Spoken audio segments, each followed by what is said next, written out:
Masya Allah. Allah. Nah ini pertanyaannya kok tajam-tajam ya kan ya. Para dulu saya ini dijawab apa enggak ini?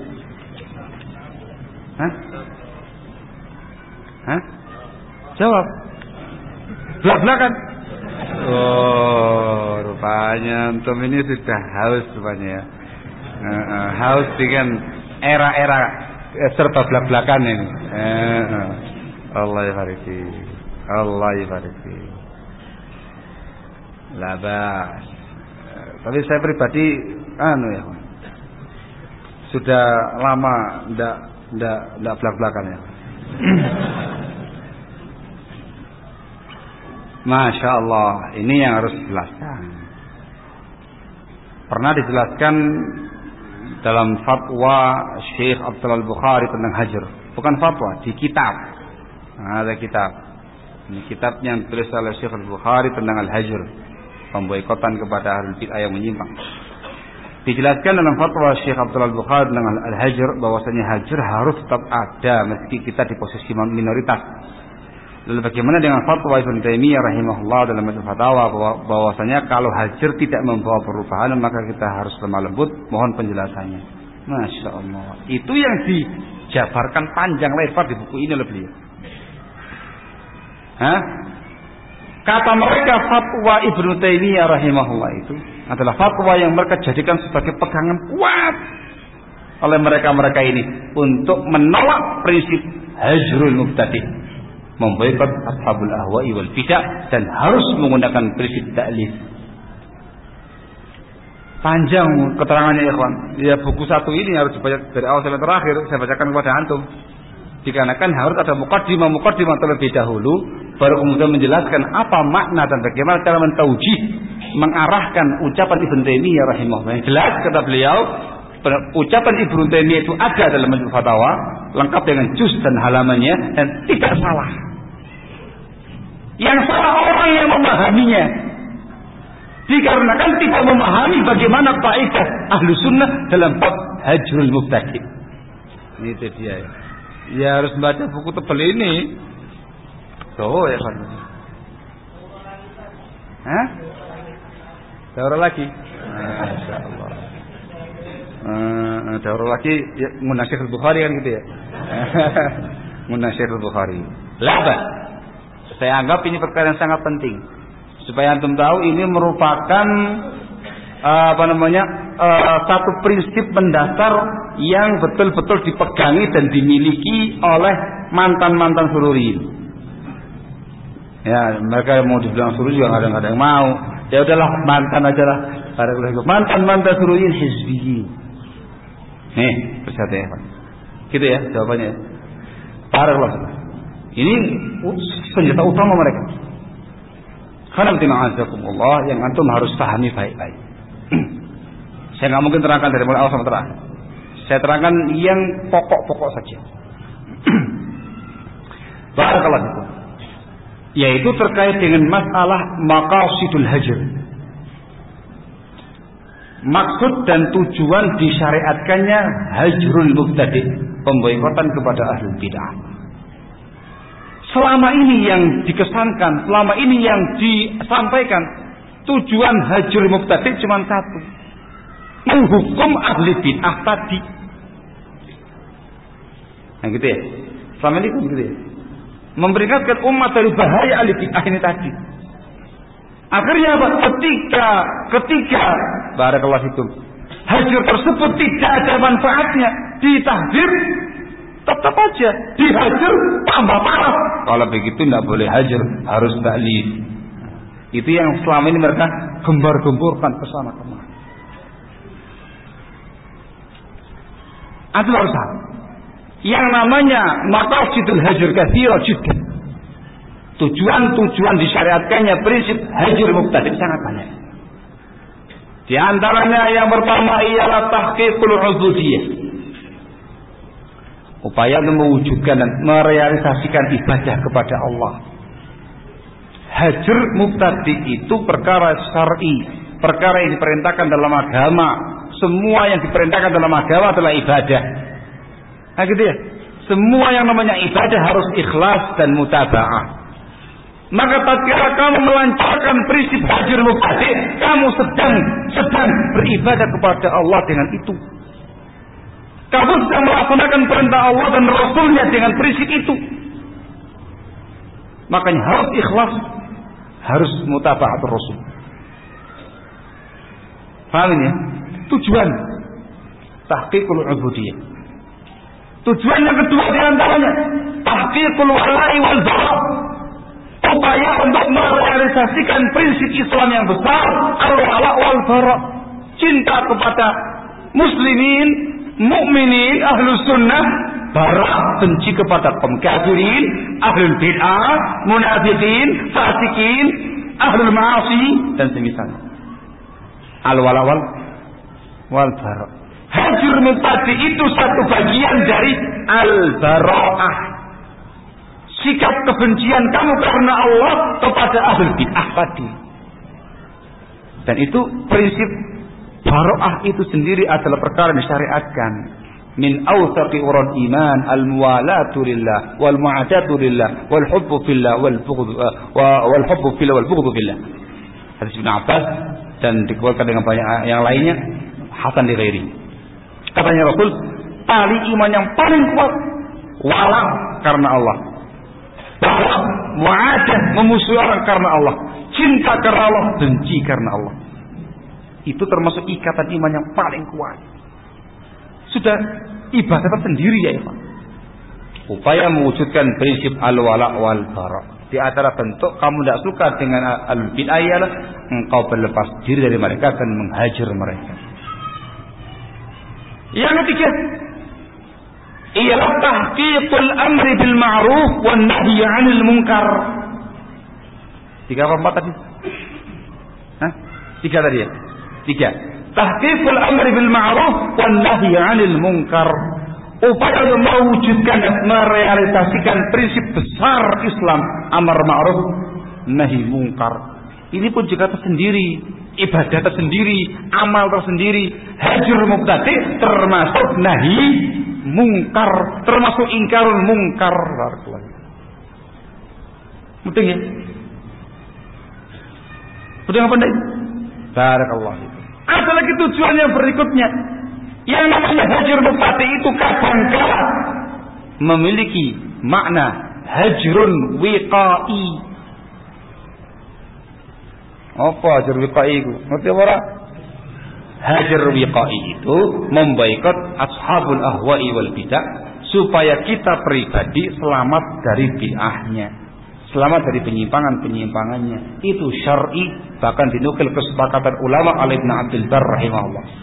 Secara pribadi, saya tidak mau sama mereka, saya tinggalkan mereka semuanya supaya saya selamat dari mereka semua. Hajr wiqai untuk pribadi kamu. Syar'i.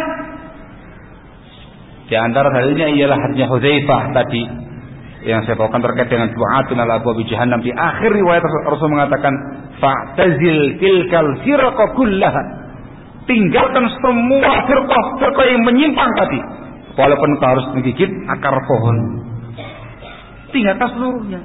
Itu namanya hajr wiqai, untuk menyelamatkan pribadi kita. Ada lagi tujuan yang berikutnya yang diistilahkan dengan hajrul uqubah. Memboikot ahlul bid'ah dalam rangka untuk menghukum dia.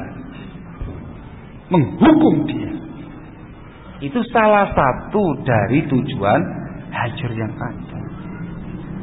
Dari semua tujuan yang ada diklasifikasi menjadi 2. Ada maslahat umum, ada maslahat khusus.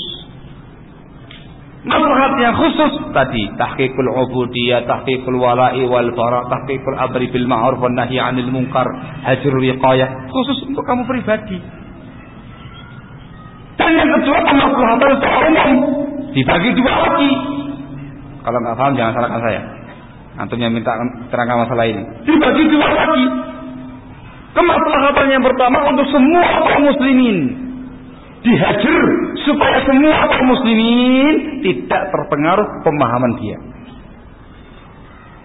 Dan yang kedua terkait dengan ahli bid'ah itu sendiri, supaya dia jerak, kapok, tidak lagi jatuh pada kebid'ahannya dengan diboikot. Saya paham ya, kawan? Paham saya sini? Loh, diam aja. Paham ini? Jangan saya berkeringat di kita tuh tidak paham. Memang saya suaranya, ya, kawan. Disebutkan, ya, kawan. Kalau memungkinkan tercapai seluruhnya, maslahat umum tercapai, khusus tercapai, hani'anlah, ni'mahu, alangkah baiknya itu. Tapi kalau tidak tercapai seluruhnya, minimal tercapai maslahat khususnya. Kamu ibadah kepada Allah dengan hajir mubtadi', kamu amar ma'ruf nahi munkar dengan itu, wala wal bara dengan itu, menjaga diri kamu pribadi dengan itu, menyelamatkan muslimin dari penyimpangan dia, walaupun dianya enggak tobat-tobat. Maslahat umum terkait dengan dia nggak tercapai, tapi masalah khusus yang lebih banyak itu tercapai. Kalau nggak mungkin semuanya, maka sebagiannya. Mudeng ya? Mudeng ya, Pak? Paham? Nah, yang disebutkan oleh Ibnu Taimiyah rahimahullah, kalau tidak ada kemanfaatannya maka menggunakan taklid, itu pada pembahasan poin yang terakhir terkait dengan orangnya tadi. Terkait dengan orangnya tadi, ashabul bid'ahnya tadi. Kalau nggak mungkin dengan cara hajir, maka dengan cara taklid. Terangkan insyaallah. Bukan berarti menggugurkan kewajiban al-hajir. Terus ada dengan tujuan khusus tadi. Itu yang disampaikan oleh Syekh Bukhari. Beliau bawakan lengkap fatwa Ibnu Taimiyah dan didudukkan permasalahannya untuk menjelaskan masalah ini. Hajur mubtadi itu ada yang dengan tangan perbuatan, kadang dengan lisan, minimal dengan hati. Hukumnya sama dengan ingkarul munkar. Itu pernyataan Ibnu Taimiyah sendiri. Hajur mubtadi sama dengan amar ma'ruf nahi munkar, dengan tindakan.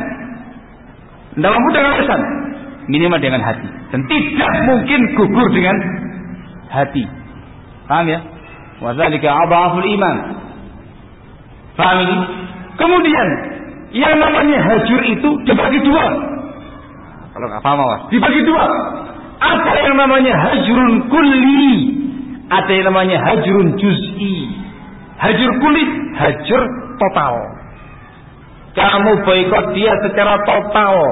Kamu tidak lagi satu atap dengan dia, tidak lagi satu daerah dengan dia. La kalam wala fi'il wala salam wala syai'.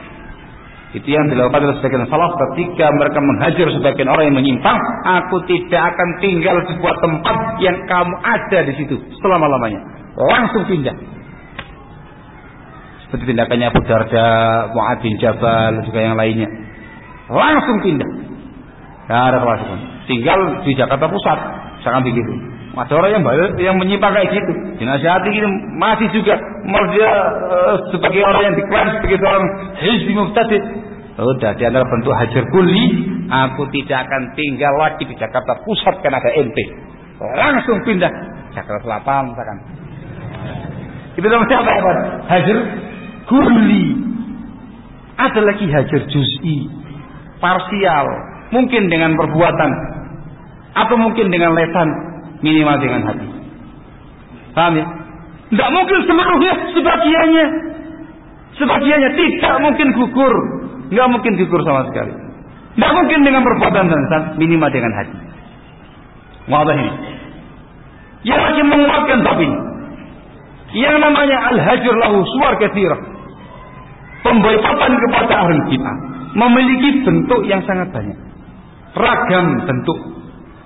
Di antara bentuk pemboikotan tidak menyampaikan salam, tidak jawab salam, tidak bermajlis, tidak mendengarkan ceramah mereka baik yang live atau yang radio atau yang semisalnya, tidak membaca karya-karya mereka, tidak membaca masalah-masalah mereka, tidak menjenguk mereka kalau mereka sakit, tidak mengantar jenazah mereka, ila akhiri, macam-macam. Itu semuanya adalah hajr mubtadi. Prinsipnya ada kulli, ada juz'i. Kalau mungkin antum kerjakan seluruhnya.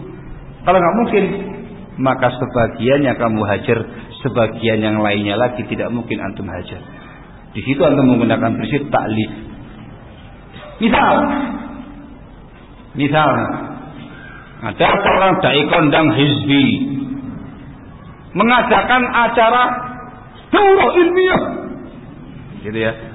Mereka begitu gede-gedean ya, entah dipasang gelarnya lah, LC lah, MA lah, doktor MALC lah, segala macam. Biasa mereka ya. Agar daurah ilmiah di masa bulan, jangan begitu. Kamu ngerti dia orang dai hizbi, nggak mungkin saya ke sana. Maka di antara bentuk barakahnya antum, hajurnya antum tidak datang ke sana, sengaja tidak ke sana karena ngerti dia seorang hizbi. Duduk manis di rumah sudah merupakan hajir mubtadi ketika itu. Betul ya? Betul enggak? Itu namanya hajir. Siapa suruh kamu ke sana? Tidak ada. Coba kamu ke sana. Di rumah, antum di rumah minum teh. Tapi dengan niatan saya tidak kemana-mana dikarenakan saya ngerti itu acara yang nggak beres. Dainya dai hizbi. Saya benci dengan dia. Saya benci dengan penyimpangannya. Saya di rumah. Saya nggak mau datang ke tempat dia tadi. Oh, itu hajir. Lakab hajar tahu. Sudah kamu hajar tuh orang. Tapi kalau di rumah, gimana ya ceramahnya ya? Coba sih dengar sedikit. Nah, dibuka radionya menunjukkan kamu nggak menghajar dia. Ada unsur kecondongan kepada mereka. Wala tarkanu ilal ladzina zalamu fatamassakumun nar. Hati-hati neraka ya Pak. Barakallahu fikum. Pandai. Diberitakan seorang dai hizbi jatuh sakit di rumah sakit Bangun Ciptokusumo. Ada nggak di sini? Ada ya? Ya wis, ya loro-loro. Ya saya tidak bakal menjenguk dia dikarenakan saya tahu dia seorang dai hizbi. Tidak saya jenguk, walaupun saya ngerti menjenguk orang sakit itu merupakan haknya seorang muslim. Tapi dikarenakan dia orang yang hizbi, aku tidak menjenguk dia. Itu bentuk hajar. Paham ya? Itu namanya bentuk hajar. Tapi kalau kemudian kamu SMS dia, di SMS gitu. Semoga Ustadz diberi ketabahan oleh Allah Subhanahu wa taala dan segala macamnya. Perasaan dukungan moral seperti itu. Nah, itu menunjukkan ada kecondongan kepada mereka. Ada apa kok HP-nya antum berjalan untuk menuju ke sana itu? Mungkin kerjakan. Kalau nggak mungkin, ya sudah. Nggak mungkin kamu kerjakan. Tali ketika itu. Contoh, antum lagi jalan sebuah gang. Masya Allah, pas di gang itu papasan dengan Ustadz Hizbi di Jakarta ini. Loh, ya, kalau kamu memungkinkan tidak ada mabar besar ketika itu antum langsung lari, putar balik. Itu kan memungkinkan. Tapi kan tidak semudah yang dibayangkan ya. Misal antum ketika itu, ini jalan kampungnya masyarakat ini banyak orang segala macamnya, ketemu dia, ya tidak mungkin antum terbalik. Orang pada curiga ada apa ini? Kok ada pemandangan yang kurang sedap begini dan segala macamnya. Ya sudah terpaksa ketemu dia. Kalau misalkan dia salam, assalamualaikum, waalaikumsalam warahmatullah, lewat. Ketika itu antum nggak mungkin menghajar. Ketika itu antum harus taklid, jawab salamnya dia. Lewat setelah itu. Wes, sudah gitu aja. Nggak kemudian janjian lagi ya. Enggak, gitu aja. Hanya begitu. Contoh lagi yang lainnya. Antum kerja di sebuah instansi, kantor. Masya Allah, qadar Allah, satu ruangan itu berdua.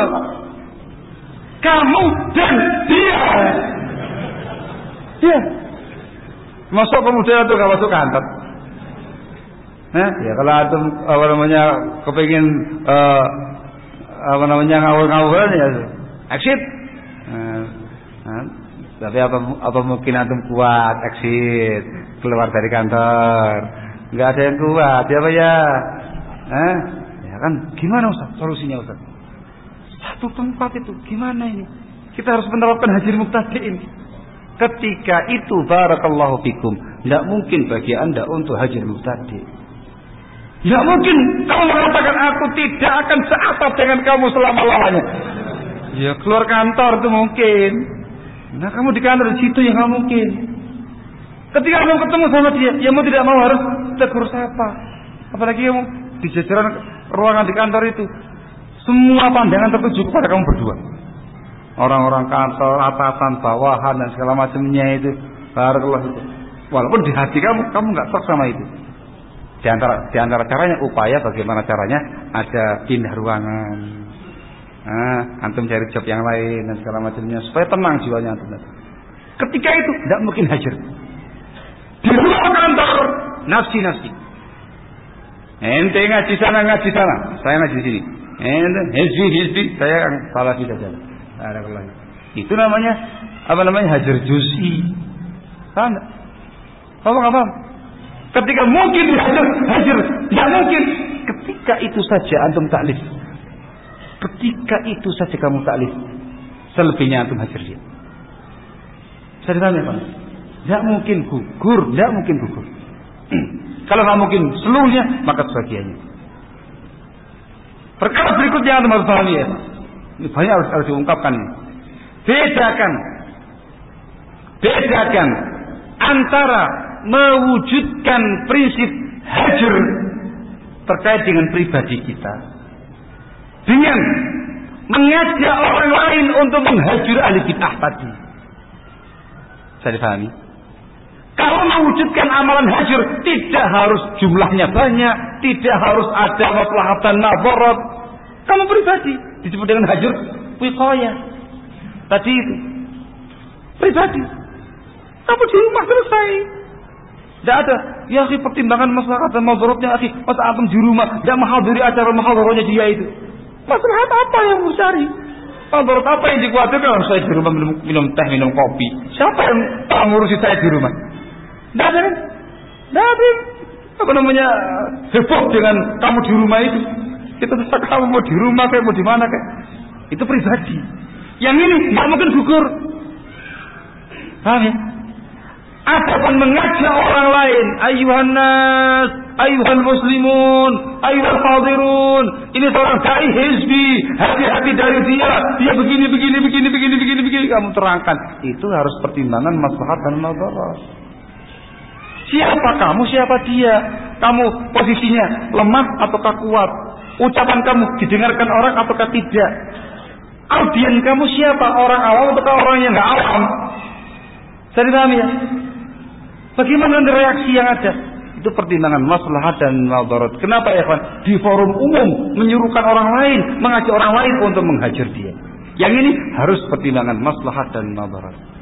Kalau nggak mungkin, maka antum tidak menghajar dia di forum umum. Kalaupun membicarakan dengan bahasa umum, ya kayak saya sekarang ini. Umum saya tadi, pelan-pelan, sopo. Ya silakan mengembangkan sendiri. Barakallahu fikum. Nah gitu ya, itu secara umum. Kenapa pertimbangan maslahat dan madarat? Mudah ini. Nah, yang diinginkan oleh Syekh Utsaimin bin Taimiyah rahimahullah, perkara-perkara yang saya bawakan tadi, hal-hal yang harus pertimbangan maslahat dan madarat tadi. Mudah itu. Maka sekali tidak mungkin gugur prinsip hajar abadan. Minimal dengan hati juz'i wiqayah. Kemudian haula orang-orang yang gembar-gembar menyatakan tidak ada hajar di zaman sekarang ini, adanya talif.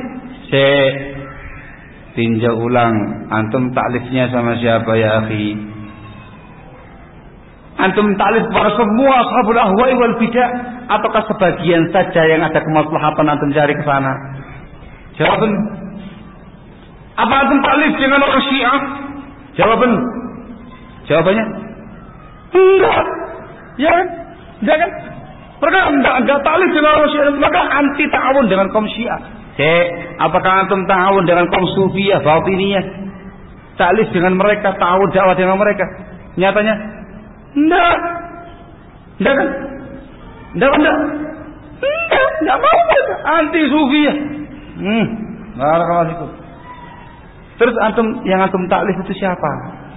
Ternyata yang ditaklif itu yang banyak duitnya. Barakallahu fikum. Ya apa ya? Dari kalangan hizbiyin, dari kalangan sururiyin, dari kalangan ikhwaniyin, dari kalangan turafiyin, itu yang kamu taklif. Ya kan ya? Kalau sama mereka ini Masya Allah nggak boleh dihajar ya akhi. Taklif, pertimbangan maslahat dan nazar dan segala macamnya. Loh, kenapa nggak kamu terapkan kepada mereka para Syiah? Gabung dengan mereka, tahun dengan mereka, antara tahun dengan mereka. Kamu katakan taklif ya akhi, nggak mungkin hajar di zaman sekarang ini. Gugur kewajiban hajar, kita harus taklif sama mereka, gabung dengan mereka. Berani ngomong kayak gitu? Oh, terbongkar aibnya antum ya Rijal. Ceritanya itu namanya antum bukan menerapkan prinsip hajar sebagaimana yang antum pahami tentang ucapan Ibnu Taimiyah, tapi itu hajar dengan ittiba'ul hawa. Pembahasan ulama bukan satu dua jenis ahli bid'ah, semua ahli bid'ah. Hajar mubtadi umum. Barakallahu fikum. Kalau antum mau menerapkan ini silakan terapkan. Seluruh ahli bid'ah antum taklif. Seluruhnya antum taklif. Mereka mengadakan acara Rabiul Awalan. Itu bahasanya lebih halus ya. Rabiul Awalan, ikut Rabiul Awalan. Acara Rabiul Awal, Habib Fulan As-Sufi, tokoh Fulan dari tokoh Sufiyah, dai Salafi dan segala macamnya. Gitu kan, kata alif namanya. Apakah mereka berbuat demikian? La. Tapi yang mereka lakukan hanya sesuai dengan hawa nafsu mereka. Lagi, mereka menyatakan hajar mubtadi itu gugur kewajibannya. Taklif. Kita katakan ya Rijal, lalu bagaimana sikap antum dengan kita-kita ini? Antum apakan kita-kita ini ya haula? Kamu apakan? Siapa kan antum sama mereka? Wah, dihabisi sama mereka itu. Mereka itu orang yang keras. Mereka itu jamaah tahdzir. Mereka orang yang melecehkan para ulama. Loh, taklifnya mana? Katanya antum katakan hajar itu sudah nggak ada manfaatnya. Tapi sekarang berkaitan dengan teman-teman antum dulu dari kalangan ahli sunnah, antum hajar habis-habisan. Ini hajar apa-apa niki? Taklif yang model apa yang antum inginkan ya Rijal? Ilfaq namanya kayak gini nih. Itu yang namanya bermanhaj. Enggak ya, itu ittiba'ul hawa, ikuti hawa nafsu. Kalau seandainya antum melakukan taklif, ada kajian di Itisam. Sini, satu sama kita, sini, ngaji sama kita. Kita ajari hajar yang betul. Barakallahu fikum. Kita rame-rame ya Allah. Tahun da'i dengan teman-teman antum ahli sunnah yang ada ini. Kan gitu mestinya.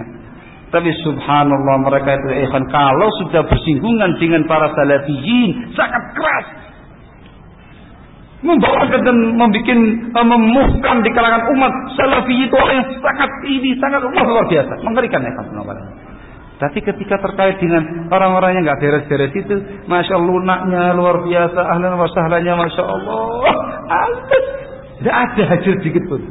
Tapi kepada ahlu sunnah wal jamaah tidak ada taklif sedikit pun. Aisyhada ya. Adapun kami alhamdulillah sangat memahami yang namanya prinsip hajar. Walaupun kami meyakini antum hizbiyun, tapi kami tidak mengkafirkan kalian.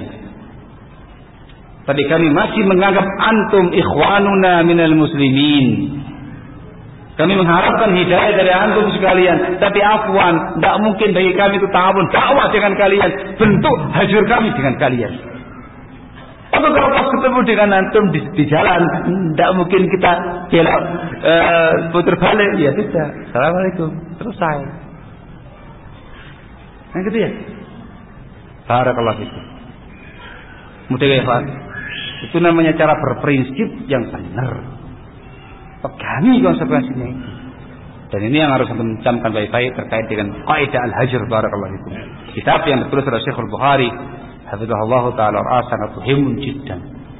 Dan buku ini kalau sengaja ditulis oleh beliau, bukan sengaja ya karena sempat kita bincang-bincang dengan beliau. Ini buku termasuk bantahan khusus kepada tokohnya mereka. Barakallahu fikum. Saya yakin sudah siang banget ini ya Pak. Nah kan Ini dia, ini menyalahi aturan panitia ini. Panitia aja setengah 2 lebih 10 ya Pak. Allahu musta'an. Paham ya Pak? Nah, di zaman sekarang ini Pak sekali lagi ya Pak. Istiqomah itu susah. Banyak orang menyimpang tanpa sadar. Mereka ini yang punya kaidah seperti ini. Antum tahu sendiri dulu kawan-kawan kita. Kawan-kawan kita. Arafuna wa arafnahum. Mereka tahu siapa kita tahu siapa mereka. Sebagian mereka adalah mantan-mantan guru kita. Sebagian mereka adalah teman-teman kita. Barakallahu fikum.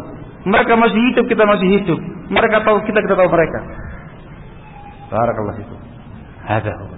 Sehingga Allahul musta'an Allah. Penyimpangan itu sangat mengerikan. Dan pintu-pintunya sangat banyak. Pintu-pintunya sangat banyak. Asbabnya sangat banyak. Ada yang besar, ada yang sedang, ada yang kecil, ada yang tampak, ada yang samar. Maka khulasahnya ialah waspadailah segala bentuk penyimpangan yang ada. Perkara prinsip tidak bisa dibikin main-main. Jadi harus betul-betul kenceng yang kuat. Bukan berarti kita harus keras selalu. Tidak. Prinsip Ahlussunnah itu hakim, hikmah dalam perkara dakwah. Ada kalanya keras, tegas, ada kalanya lembut. Barakallahu fikum. Dikarenakan tempat dan makom yang kita bicarakan terkait dengan ashabul ahwa'i wal bidah, tidak mungkin dengan cara mubasatah, tidak mungkin dengan cara yang lembek-lembekan begitu.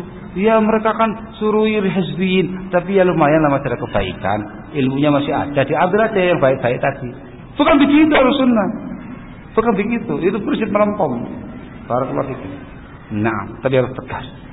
Karena makom membicarakan ashabul ahwa wal bid'ah. Nanti kalau bicara masalah akhlak, masalah adat, ya halus.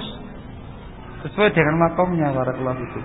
Membicarakan tentang masalah perkara-perkara akhirat, ya halus bagaimana biasa. Masing-masing ada makomnya, barakallahu fikum. Wallahu a'lam bishawab. Walakum minkum terlalu banyak pertanyaan, enggak mungkin saya jawab dikarenakan waktunya yang enggak memungkinkan, barakallahu fikum. Saya kira cukup sekian apa yang saya sampaikan. Mudah-mudahan apa yang saya sampaikan bermanfaat ya Pak. Difahami dan ingat tolong jangan salah paham. Barakallahu fikum. Mudah-mudahan bermanfaat. Nakfahillahu subhanaka bihamdik asyhadu an la ilaha illa anta astaghfiruka wa atubu ilaik. Walhamdulillahirabbil alamin.